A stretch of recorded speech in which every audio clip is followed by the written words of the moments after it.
রাধে রাধে বন্ধুরা, কেমন আছো সবাই? তোমরা আশা করছি সবাই সুস্থ আছো, ভালো আছো। আমিও ঠাকুরের আশীর্বাদে মোটামুটি আছি।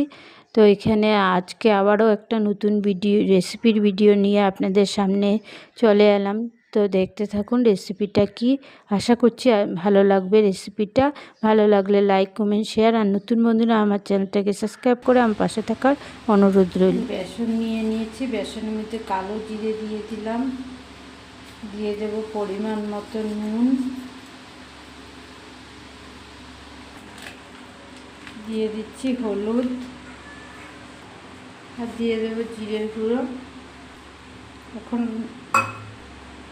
এখন শুকনো উপকরণগুলোকে ভালো করে মিক্স করে নেব। এখন অল্প অল্প জল দেব আর ব্যাটারটা তৈরি করে নেব। একসাথে বেশি জল দেব না, না হলে পাতলা হয়ে যাবে ব্যাটারটা। বেশি পাতলাও না মোটাও না, এইভাবে ব্যাটারটা তৈরি করব। ব্যাটারটা তৈরি করে আবার আসছি আপনাদের সামনে। আমার ব্যাটারটা তৈরি করা হয়ে গেছে।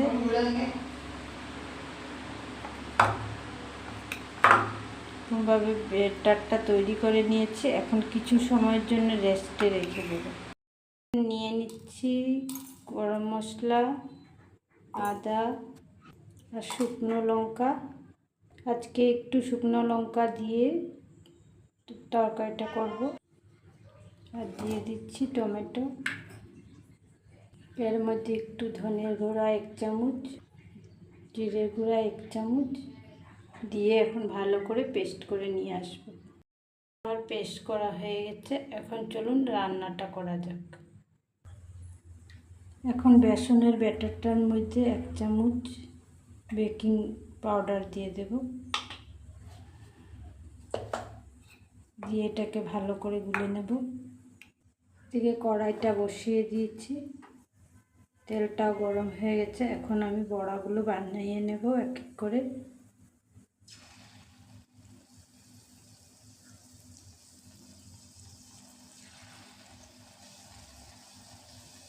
একদম ছোট ছোট করেই দিচ্ছি, কারণ এগুলো ফুলে অনেকটাই বড় হয়ে যাবে।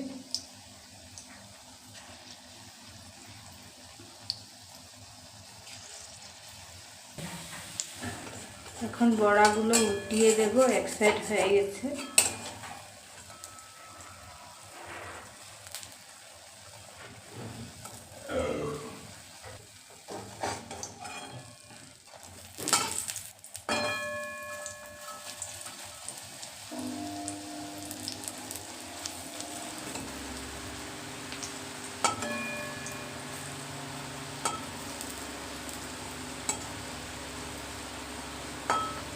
এইভাবে আমি সমস্ত বড়াগুলোকে ভেজে নেব।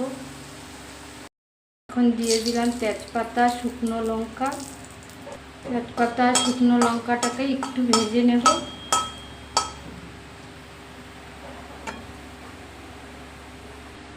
এরপর দিয়ে দিচ্ছি জিরা। মশলাটা একটু ভেজে নেব ভালো করে। এখন দিয়ে দেব লম্বা লম্বা করে কেটে ধুয়ে রাখা আলু। ফোড়নের সাথে আলুটাকে নুন হলুদ দিয়ে প্রথমে ভেজে নিই।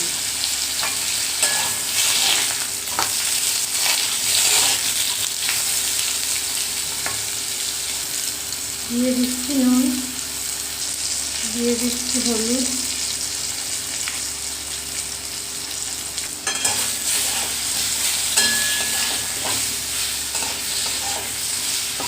আলুটাকে ভেজে নেব।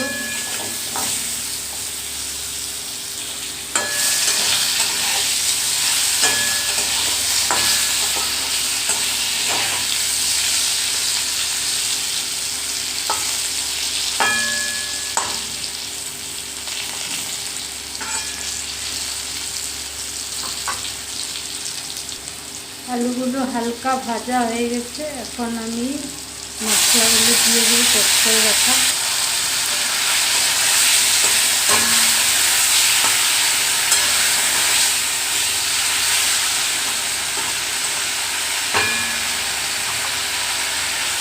এর মধ্যে দিয়ে দিচ্ছি হলুদ গুঁড়ো আর দিয়ে দিচ্ছি পরিমাণ মতো নুন। আমি একবারে আর দিয়ে দেবো না।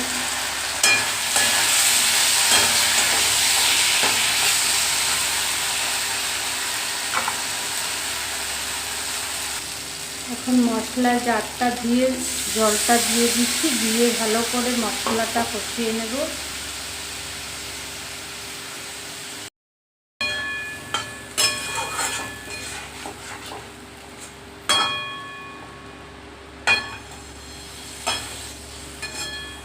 এখন একটু ঢেকে দেবো, ঢেকে ঢেকে রান্না করব, তাহলে আলুগুলো সিদ্ধ হয়ে যাবে।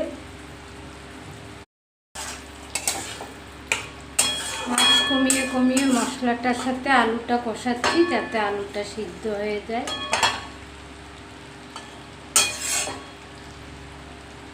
আর মশলাটা যত ভালোভাবে কষানো হবে তত খেতেও টেস্ট লাগবে।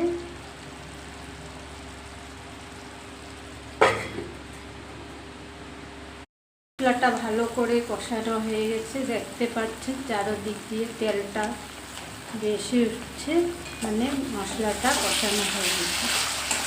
এখন আমি এর মধ্যে গরম জল অ্যাড করব। আলুগুলো 80% সিদ্ধ হয়ে গেছে। এখানে আমি গরম জল বসিয়ে রেখেছিলাম।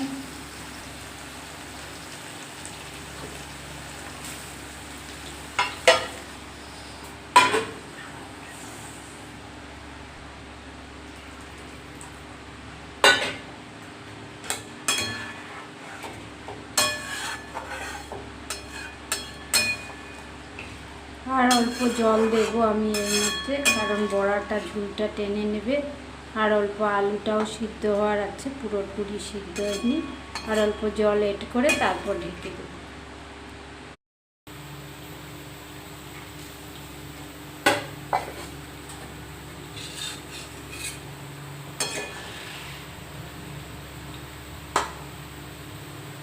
আলুগুলো আমার সিদ্ধ হয়ে গেছে।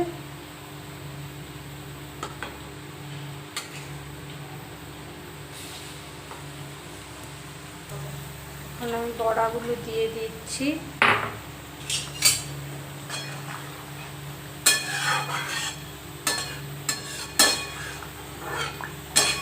এখন 5 মিনিটের মতন ফুটিয়ে নেব, নিয়ে তারপর ঘি গরম মশলা দেব। রেসিপিটা আমার কমপ্লিট হয়ে গেছে, এখন ঘি দিয়ে দিচ্ছি। আর দেব গরম মশলা। আজকের মতন রেসিপিটা পুরো কমপ্লিট হয়ে গেছে। রেসিপিটা আমার কমপ্লিট। গ্যাসটা আমি এখন অফ করে সার্ভিং বলে নামিয়ে তারপর লাস্ট লুকটা আপনাদের সঙ্গে শেয়ার করছি। এখন ঢেকে রেখে দেব স্ট্যান্ডিং টাইমের জন্য, তারপর সার্ভিং বলে ঢেলে আবার দেখাচ্ছি। রেসিপিটার লাস্ট লুক দেখে নিন। এই রেসিপিটা লুচি, রুটি, পরোটা বা ভাত, ফ্রাইড রাইস সব কিছুর সাথে খেতে পারবেন। অনেক দারুণ হয়, টেস্টি হয়। একবার বানিয়ে খেয়ে দেখুন। তো আজকের মতন ভিডিওটা এখানেই শেষ করছি। বাই, রাধে রাধে। আবার একটা নতুন ভিডিওর সঙ্গে আপনাদের সঙ্গে আবারও দেখা হবে। ততক্ষণ সবাই সুস্থ থাকুন, ভালো থাকুন, সাবধানে থাকুন। রাধে রাধে।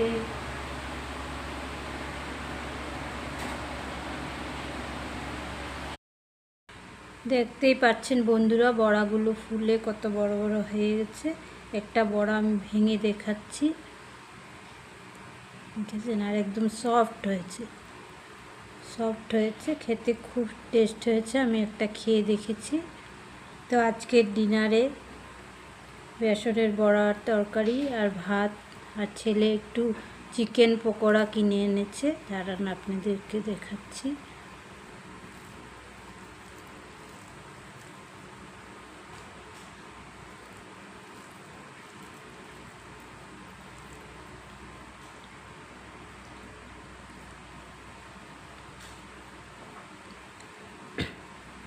খুব টেস্ট হয়েছে বন্ধুরা, আপনারা একবার বানিয়ে খেয়ে দেখবেন।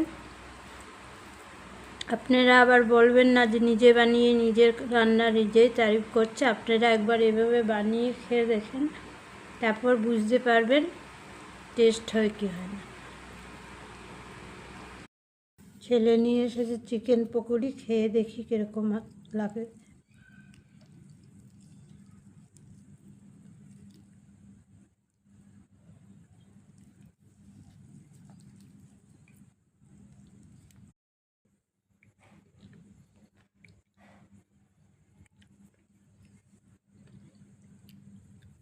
ভালোই লাগছে, কিন্তু গরম গরম হলে বেশি ভালো লাগতো। ঠান্ডা হয়ে গেছে তো। এনেছিল কখনই ভাতের সাথে খাবে বলে, এমনি আমি বলে দেরি হয়ে গেছে রান্না করতে, তো ওইদিকে পকোড়িগুলো ঠান্ডা হয়ে গেছে। তো আজকের মতন এখানেই ভিডিওটা শেষ করছি। বাই। রাধে রাধে সবাইকে, গুড নাইট।